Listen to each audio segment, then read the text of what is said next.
Chers petits observateurs, épisode 3 avec notre Kia EV6.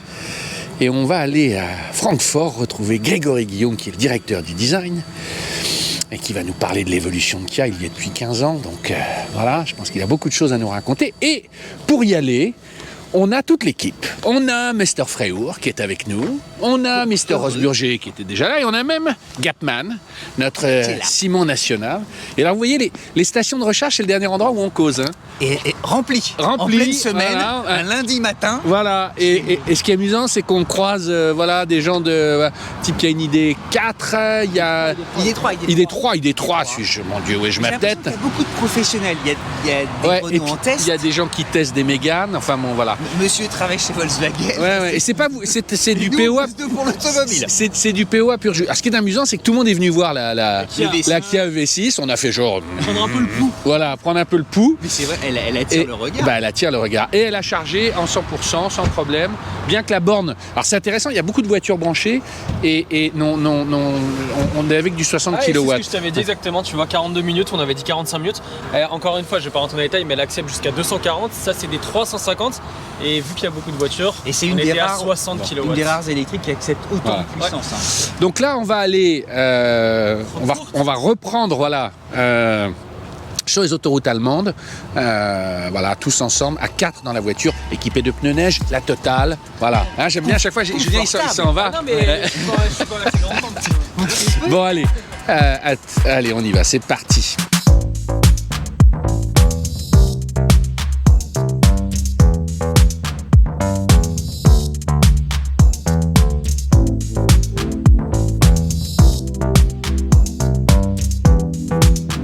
Mr. Freyhour. Je suis là. Moi, j'ai eu la chance de conduire le V6. Mais toi, maintenant, qui es sur cette autoroute allemande, direction Francfort, tu as conduit depuis un moment. Tu vas nous faire quelques accélérations. Ça deviendra bientôt des images d'archives, la vitesse libre. Ouais, dès que ce sera libre. Je suis emballé. Je ne m'attendais pas du tout à ce que ce soit aussi agréable et aussi plaisant à conduire. C'est très stable. Et d'une Kia, on ne s'attend pas à un plaisir de conduire comme une Allemande, tu sais, avec la précision d'une Allemande sur une autoroute. Elle est incroyablement rassurante. Et en plus, pour une électrique, la bonne surprise, c'est qu'elle consomme très peu à haute vitesse. Et on va le voir tout de suite dès que ça va s'ouvrir. Alors là, je crois que c'est pas possible, on est à moins que...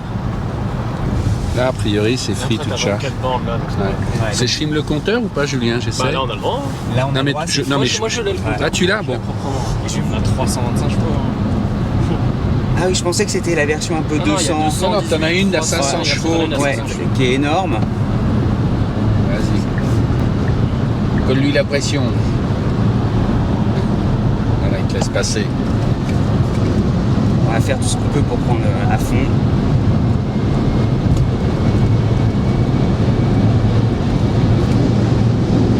92, on est à fond.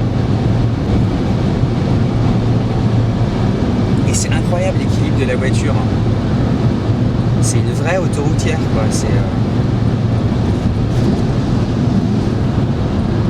Tu vois, elle est stable dans les courbes, elle est posée et tout, c'est vachement bien. Et sans. Et voilà. Et voilà, ça y est, on l'a fait. On l'a fait. T'es content, Simon? Et regardez la conso. Ah ben non, faut pas la regarder. Ouais, c'est intéressant, t'es monté à combien? Je suis monté jusqu'à 29. Mais là, ça y est, comme on ralentit, on est à 28. Mais sur le... C'est pas beaucoup, 29 km à 190. Ça, non, c'est pas. Ah non, c'est même... je parle sous le contrôle de Julien, qui est quand même notre expert conso, qui va bientôt ouvrir un doctorat. Oui, il enseignera sa science. Je donne des cours le mardi et le jeudi.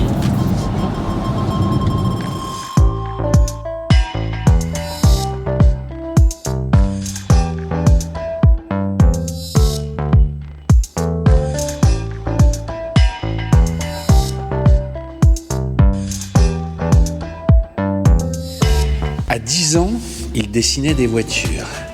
À 20 ans, il fait une école de design en Suisse et il rentre chez Audi. Car il a le sentiment, au début des années 90, que la marque va bouger. Il ne s'est pas trompé. Et il y passe quelques années pour ensuite rejoindre Volkswagen dans le groupe, où il va travailler sur la Golf 4, mais aussi sur la New Beetle. Et alors que sa carrière est toute tracée chez Volkswagen, il y passe presque 15 ans. En 2005, on l'appelle et Kia lui dit « Est-ce que vous voudriez monter le département européen de Kia ? Il y a tout à faire. » Et là, de son propre aveu, il se dit « J'y vais ». La marque était bien moins connue qu'aujourd'hui et il a eu cette intuition et 15 ans après, il y est toujours. Il est vice-président du Design Europe de Kia et il nous a donné rendez-vous dans ce lieu dément. Grégory Guillaume, bonjour. Salut, bonjour. Ça va bien ? Très bien, merci. Où sommes-nous ? Ouais, d'abord, bienvenue à Francfort. Hein. Ouais. On est dans un lieu qui s'appelle Klassikstadt. Et en fait, c'est pour tous ceux qui adorent les voitures, qui sont amoureux, passionnés de voitures, c'est un peu comme la Mecque. Hein.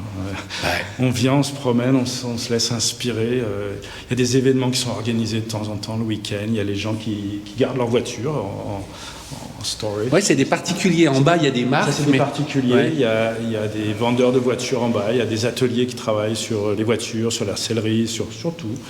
On peut faire les contrôles techniques. On peut en fait laisser sa voiture ici et la récupérer toujours prête si on en a besoin, si on ne veut pas s'en occuper de quoi que ce soit. Et il y a toutes les possibilités. Donc c'est un peu une communauté de gens qui sont passionnés de voitures. C'est une source d'inspiration. Clairement, on va déambuler avant d'aller rejoindre le centre de design, mais vous venez avec les équipes. Moi, je viens plutôt. On fait de temps en temps, on a fait des workshops entre équipes, dans l'équipe ici, pour discuter quand on fait quand on commence des projets, pour faire du brainstorming, tout ça. Mais moi, je viens très souvent privé. Ouais. Le week-end, soit avec mes gamins, même juste pour regarder, déambuler, comme tu dis. Il y a un restaurant aussi. Il y a un super restaurant, tout sur le thème de l'automobile, bien sûr. Mais c'est un bureau d'où rêve tout bagnolard, en fait, de se dire je veux m'installer ici, tellement c'est magnifique. Alors, on va aller, tu nous ouvres les portes du centre de design à Francfort. Ouais. On a beaucoup de chance. Tu vas nous parler de l'EV6. On peut préciser tout de suite que l'EV6, c'est pas tes équipes, hein, c'est qui l'ont décidé, mais tu connais bien. Toi, tu as travaillé. On était sur le projet, on était impliqués. Ouais. On a fait une autre proposition qui avait débuté sur le show car, le concept car Imagine, qui était montré à Genève, le dernier salon de Genève qu'il y a eu. Ouais. Et c'était une proposition en parallèle de l'EV6 telle qu'elle est venue à la fin. Et celle qui est venue en production a été faite par les équipes coréennes, qui d'ailleurs sont venues en Europe pendant quelques mois pour la faire. On va aller maintenant au centre de design, mais on voulait rendre hommage à ce lieu que tu nous as fait découvrir. Un grand merci. C'est un lieu public, hein, je mettrai les liens, tout le monde peut y aller. Et maintenant, on va... c'est gratuit. Voilà, c'est gratuit. Te rejoindre au centre de design. On peut peut-être juste dire d'un mot, ta voiture, ta Kia, dans laquelle tu roules. En ce moment ? Ouais. La Stinger ? Voilà. Voilà, comme ça tout le monde est content. Mais qui est une super histoire. Ouais, parce que... c'est nous qui l'avons fait d'ailleurs à Francfort. Ouais. Tout le projet a été porté dès le début par l'équipe de Francfort. On venait d'avoir un énorme succès avec la première Optima, qui se vendait incroyablement bien aux États-Unis.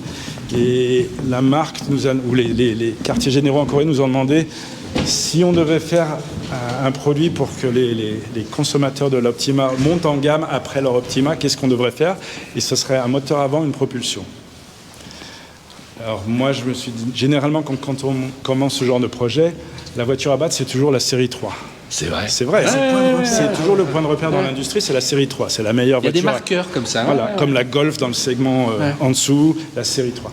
Et moi, dès le départ, j'avais dit, en fait, il ne faut pas essayer de faire une série 3. Il faut trouver notre propre histoire. Et l'histoire qu'on a décidé de suivre, c'était le grand tourisme. Donc on a développé la voiture, on a changé un peu le package de la voiture, on a fait un empattement plus long pour que les passagers à l'arrière aient plus de place. On a fait une silhouette de fastback pour donner de l'élégance au véhicule. Et c'est comme ça qu'on a abouti au Stinger tel que vous le connaissez. Voiture qu'on a essayée sur POA, je vous renvoie, vous tapez Kia Stinger, vous verrez, elle était rouge, on avait été bluffé. Et c'est vrai que quand on a vu cette voiture, c'était déjà il y a quelques années, on s'est dit, il se passe quelque chose chez Kia, ils sont en train de se lâcher, quoi. On a le sentiment que vous vous êtes libéré de tout et que maintenant, il y a presque Stinger, tout est permis, quoi. La Stinger, je pense, montrait vraiment qu'on avait une confiance en nous.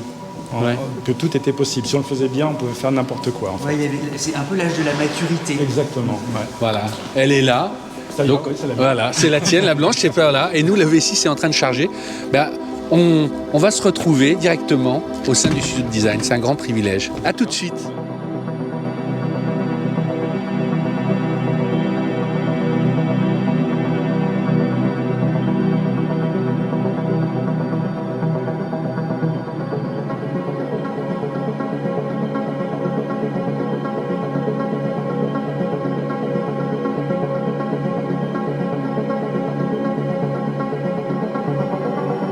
Nous avons passé les contrôles de sécurité, nous avons nos badges, nous avons tapé les codes secrets et nous voilà au sein de ce grand building au sein de Francfort.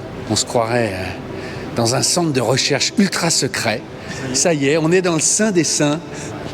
On y est. Bienvenue dans le design. Ouais, on est dans ton bureau, vous êtes une cinquantaine, c'est ça, à travailler ici? On est à peu près 45 permanents dans l'équipe.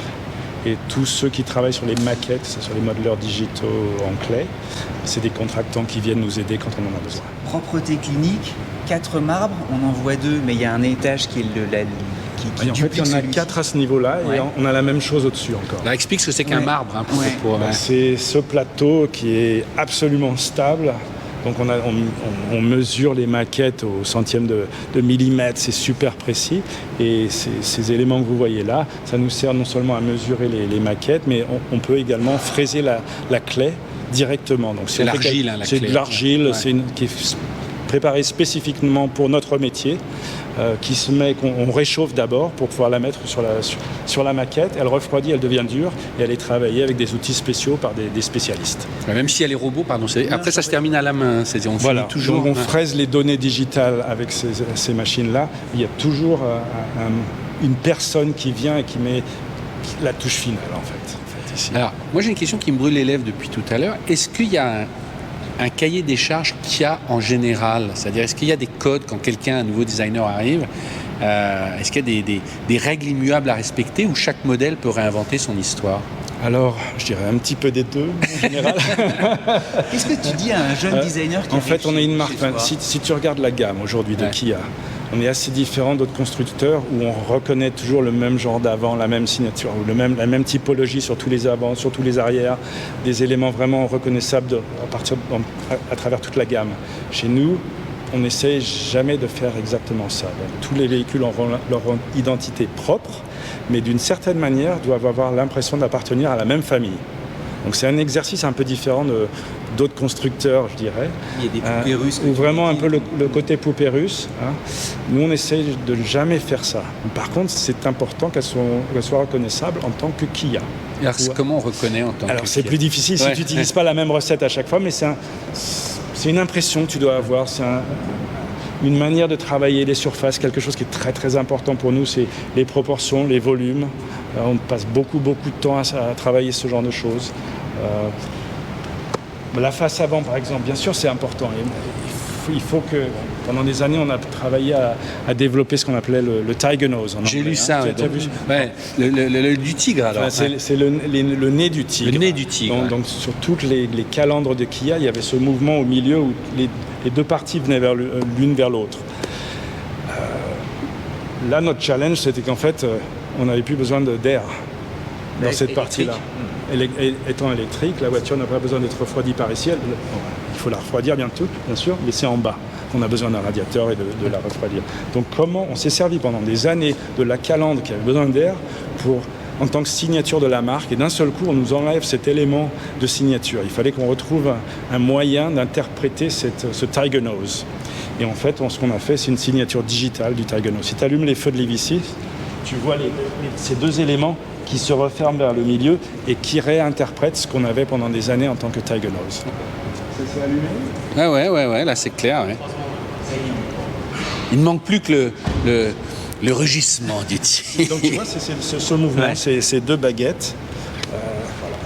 Mais Grégory, quand même, on a le sentiment qu'avec cette voiture, il y a une page qui se tourne, que vous avez eu une sorte de libération et que vous avez pu aller très loin. Ça s'est senti au niveau du projet, on vous a dit push the limit. Mais c'est pas que le design en fait, hein. T'as toute la marque qui se réinvente. Là. On vient de relancer la marque il y a 1 an à peu près. Ouais. Donc on en parlait du logo, c'est pas que le logo, c'est toute la marque, c'est le positionnement de la marque.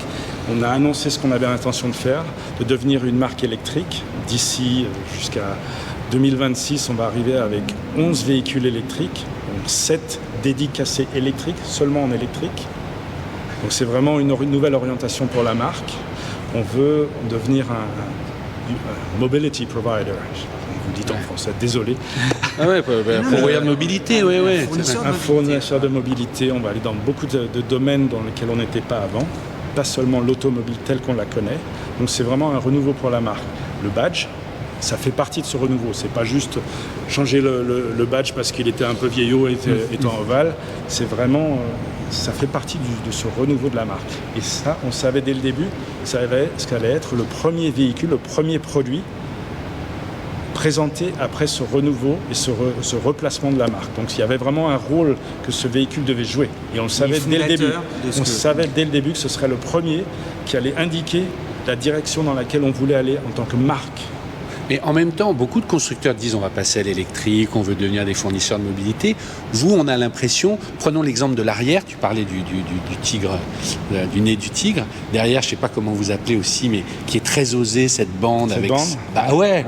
Là aussi, faut le faire avec. Moi, je suis pas designer, mais là un peu les reflets en chrome, je sais pas comment vous appelez ça. C'est que les clignotants sont en dessous. Ouais. Et ça, là aussi. D'amener le feu à cette hauteur et de le faire descendre sur le côté, c'est assez unique. Et que ce soit aussi un spoiler, en fait. C'est un spoil, oui, bien sûr. Il joue un rôle fonctionnel également. Enfin, l'aérodynamique, bien sûr, sur un véhicule électrique, c'est primordial pour l'autonomie, pour le range. Donc, on a vraiment travaillé sur l'aérodynamique du véhicule et ça, c'était très important, ce becquet. Mais prenons l'exemple, qui le dessine, qui dit on va faire ça? C'est-à-dire comment ça devient? Designer. Ouais, mais bien sûr. C'est un dans son coin qui te l'apporte. Vous dites on veut tout commence avec ce genre de choses. Ouais, viens, un croquis. Ouais. Tu vois, Marcel, là, il travaille avec sa tablette, tout ça. Il va nous montrer. Mais avant qu'il fasse ses superbes dessins sur sa tablette, il fait des choses comme ça. Il a un crayon, il a un bloc, il gribouille, il réfléchit, il laisse ses idées voler. Et ça commence toujours avec ça. Ça veut dire qu'il y a plusieurs propales au début, par exemple, ou... Il y aura des centaines de sketchs comme ça. Des centaines, pour que les gens comprennent. Toi, tu as l'habitude, d'accord. Il y a des centaines de sketchs comme ça qui sont faits par une équipe. C'est beaucoup de gens qui travaillent. On ne donne pas un projet à un designer. On dit, toi, tu es responsable de faire la prochaine Seed ou la prochaine Sportage ou les V6. Donc, il y a des grandes équipes qui travaillent dessus, qui font plein de sketchs comme ça, ça commence comme ça, assez libre, c'est de la recherche. Après, ils font des sketchs un peu plus précis pour expliquer les formes, ce qu'ils ont l'intention de faire. Et plus le projet avance, plus ça devient précis. Et plus ça mûrit. Et on sélectionne des thèmes au niveau de sketch. On en sélectionnera, je ne sais pas, 8, 10, sur lesquels on fera des maquettes. Soit des maquettes digitales, soit des maquettes en terre. Et après ça, on en sélectionnera moins et on ira vraiment à l'échelle 1. Quand tu dis on, c'est toi ou Alors, c'est chaque équipe qui travaille sur le projet sélectionne ses propres propositions et on va au top management à la fin avec, je ne sais pas, 4-5 maquettes par exemple. Et on présente les 4-5 propositions pour les V6 ou pour le Sportage. Alors, je reviens sur les feux arrière. Ouais. Vous en avez présenté plusieurs. Toi, il t'avait tapé tout de suite dans l'œil, parce que la pièce n'existe pas ensuite. C'est-à-dire qu'il faudra la façonner. Ça s'impose facilement ou il y a beaucoup de débats? Pour être vrai... c'est super élancé et tout ça. Hein. Alors, il y a un côté très anglais, il y a un côté Aston. On a peut-être dû l'entendre déjà, non? Non. Non. Non, mais sur le DBX, tu veux dire, ils appellent ça... C'est vachement beau. Mais là tu l'as remarqué, il est intégré sur le spoiler. Ouais. En fait... Ce qui s'est passé, c'est qu'on avait besoin d'un spoiler, d'un petit becquet. Au départ, si tu dis à un designer, on va faire un petit becquet, c'est un petit côté rétro. On n'était pas emballé à l'idée d'avoir un becquet. Comme sur la 5 Alpine, quoi. 18. Voilà. Donc, il y a eu un malin, il y a eu un designer qui a trouvé l'idée de faire un becquet et d'intégrer le feu dans le becquet. Donc, c'est plus un becquet, c'est le feu arrière. Et tu as toujours besoin de ce moment d'inspiration, de génie ou de l'idée. Ça commence toujours avec l'idée, en fait. Et à partir de ça, c'est nous qui avons... Donc c'est le design qui a présenté cette idée-là. Par contre, il y a eu beaucoup de discussions au niveau du board. Il y avait des gens... Parce qu'il n'y a jamais eu un truc comme ça. Il n'y a jamais eu un feu qui passait comme ça sur l'arête et qui était tiré jusque sur le côté. Donc il y a eu pas mal de discussions. Est-ce que c'est trop osé? Est-ce que ça va trop loin? Puis finalement, le design s'est imposé. Et... Quand ils ont peur que ça aille trop loin, c'est-à-dire qu'ils ont peur que ça déroute les gens ou que ça coûte trop cher? Non, que ça déroute les gens. D'accord. Parce qu'au bout du compte, il faut trouver le bon équilibre, toujours. Tu veux quelque chose de très progressif, de très moderne, tu veux pousser. Et on a la chance d'avoir quelqu'un, notre numéro 1, qui est quelqu'un de très progressif, qui aime pousser, qui aime aller loin. Et il faut également les vendre, les voitures. Mais tu disais, vous avez cette chance-là, il est très visionnaire. C'est le fils. Très visionnaire. C'est le fils qui a repris tout Kia et Hyundai. Il ne faut pas oublier que Kia et Hyundai, le groupe, on appartient au groupe Hyundai, tout le monde le sait, c'est une entreprise familiale. C'est le grand le grand-père de notre chairman aujourd'hui qui a créé l'entreprise. Donc il y a une responsabilité à chaque génération de porter cette entreprise dans le futur. Et lui, c'est quelqu'un qui est vraiment, vraiment orienté vers... il adore tout ce qui est futuristique, tout ce qui est vraiment... qui va loin. J'ai une question à propos de Surface. Cette peinture, Matt, c'est vous qui l'avez demandé, qui est au catalogue, qui fait apparaître la voiture très différemment de ses autres tonalités. C'est le design qui voulait une peinture mate. C'est assez rare aussi. Ouais, c'est un peu en vogue en ce moment aussi. Ouais. On n'est pas les seuls à le proposer. C'est pas quelque chose d'unique à nous, mais ça faisait un moment qu'on le voulait. Voilà, ouais. Et ça marche bien avec un véhicule électrique, je trouve. Ça donne un côté un petit peu high-tech. Tu disais, il n'y a rien de gratuit, mais là, les inserts laqués, par exemple, devant, ils ont un rôle en termes justement d'illusion d'optique sur la forme, parce qu'on les voit, il y en a beaucoup. De côté, justement, tu as cet élément noir, il se connecte avec le bandeau lumineux à l'arrière. Ça donne une impression de dynamisme à la voiture. D'accord. Tu as ce mouvement qui passe et qui remonte juste en haut et qui redescend de l'autre côté. Donc, tout a un effet sur la manière dont tu lis le véhicule, les proportions et tout ça. D'accord. Le fait, moi je suis très impressionné par le capot aussi, qui est relativement court mais qui est très musclé. Il a presque des arêtes, c'est animal. C'est pas seulement les arêtes, c'est ce muscle, c'est quelque chose qu'on ne fait pratiquement plus sur les voitures. C'est assez courant de voir du muscle sur une aile arrière aujourd'hui. Tout le monde parle d'épaulé. Voilà, des épaules, de montrer ce muscle-là. Mais sur l'avant, ça se fait pratiquement plus. Et c'est quelque chose qu'on voulait essayer de faire avec ce véhicule justement de show. Quand tu conduis, je pense que vous l'avez remarqué, tu sens qu'il y a un muscle sur l'aile avant, qu'il y a un volume qui remonte et qui suit la roue. Ça, c'est quelque chose qui avait pratiquement disparu. Je peux te donner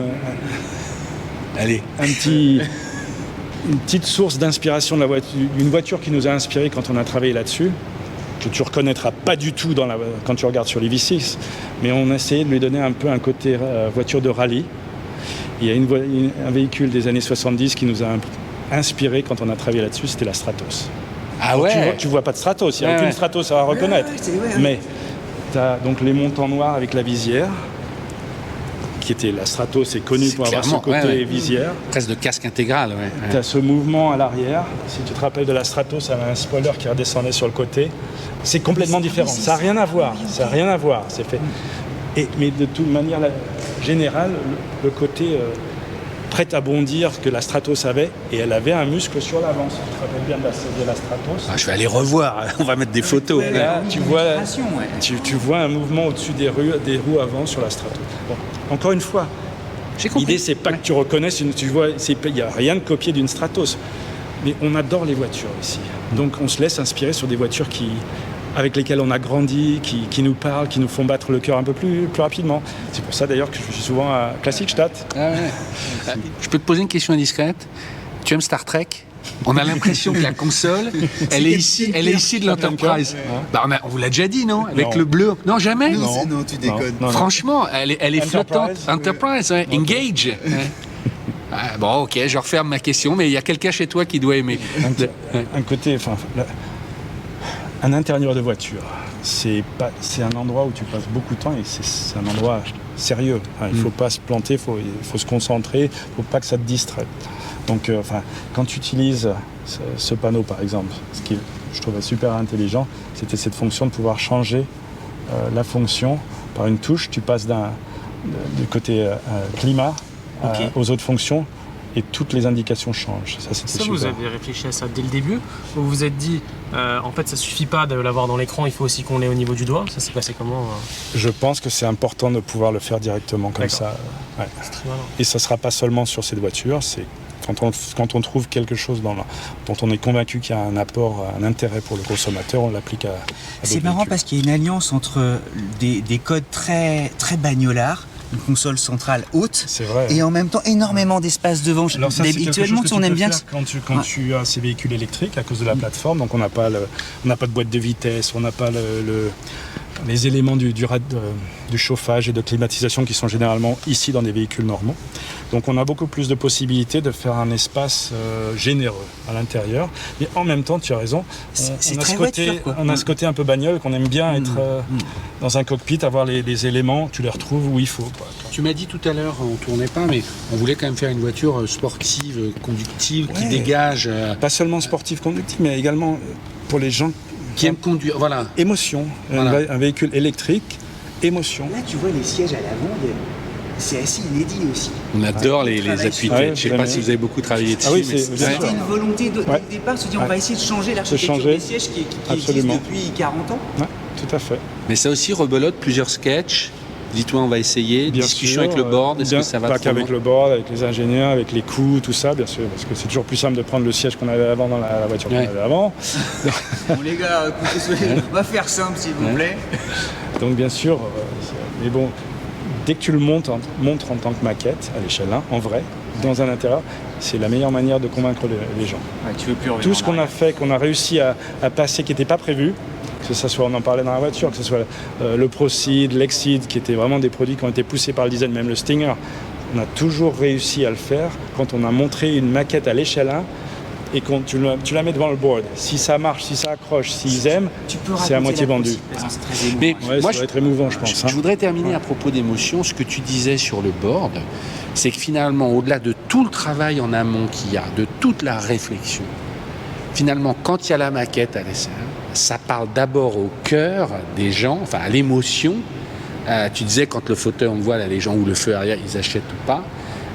Quelque part, tout est oublié et il faut que ça fasse mouche tout de suite. C'est quand même ça, au final du final. C'est souvent, tu fais des choix, enfin, moi aussi, dans ma vie, tu fais des choix sans entièrement les comprendre. Des fois, c'est des gut feelings, tu dois faire. C'est Et il y a l'instinct. c'est l'instinct, où tu sens que c'est la chose à faire, c'est ce qu'il faut faire. Il faut le suivre, cet instinct, de temps en temps.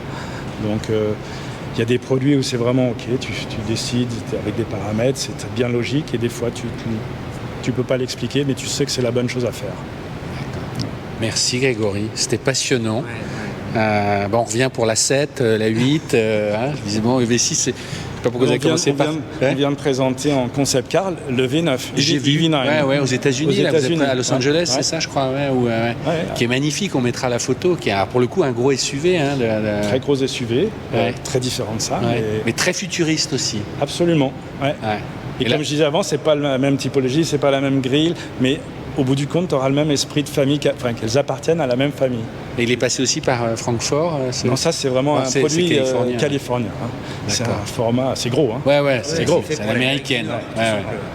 Mais elle est superbe, hein. Elle est Bon. vraiment très très bien le V9. Merci beaucoup. Moi, j'étais ravi de vous accueillir ici, c'était sympa. Et bravo aux équipes, je leur dirais. On a une équipe super. Enfin, c'est moi qui vous parle aujourd'hui, mais c'est eux qui font. Je sais. C'est eux qui inventent, c'est eux qui créent. Bien sûr, on est tous ensemble, on discute. Mais On va, j'ai beaucoup de retourner chance. on va retourner au café classique Classic-Stadt. Classic-Stadt, voilà. Merci beaucoup. N'oubliez pas de vous abonner, c'est important. On se retrouve sur POA. À très vite. Ciao.